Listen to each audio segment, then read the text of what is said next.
আসুন আমরা অদৃশ্য এই শত্রু ভুলে গেলে চলবে না। এখন আর কোনো রাজনীতি নয়, সময়ের সাহসী কাণ্ডারি শেখ হাসিনা নেতৃত্বে বিজয়ী হই সুনামির মতো। আওয়ামী লীগের সাধারণ সম্পাদক ওবায়দুল কাদের 4 আগস্ট বাংলাদেশ থেকে পালিয়েছে। শেখ হাসিনা থাকাকালীনই সে 4 আগস্ট বাংলাদেশ থেকে ভারতে পালিয়ে যান। সে বুঝতে পেরেছিল শেখ হাসিনা আর এখানে বহাল থাকতে পারবে না। শেখ হাসিনাকে এবার পদত্যাগ করতে হবে। ছাত্র জনতা যেভাবে মাঠে নেমেছে, শেখ হাসিনা এটা কিছুতেই দমাতে পারবে না। শেখ হাসিনার পতন নিশ্চিত।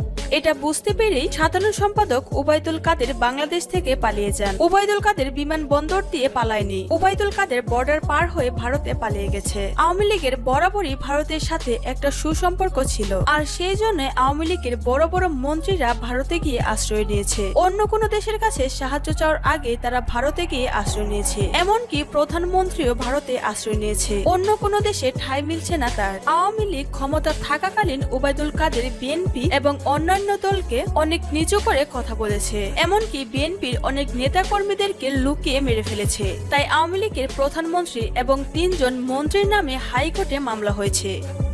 চিরদিনের মতো বিদায় নিয়েছে এই আলো ছায়ার সুন্দর পৃথিবী থেকে।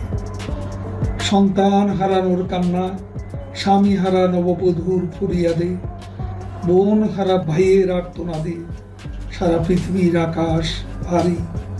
নতুন নতুন ধরন এসে ভয়ঙ্কর রূপ নিয়েছে মৃত্যুর নিচে।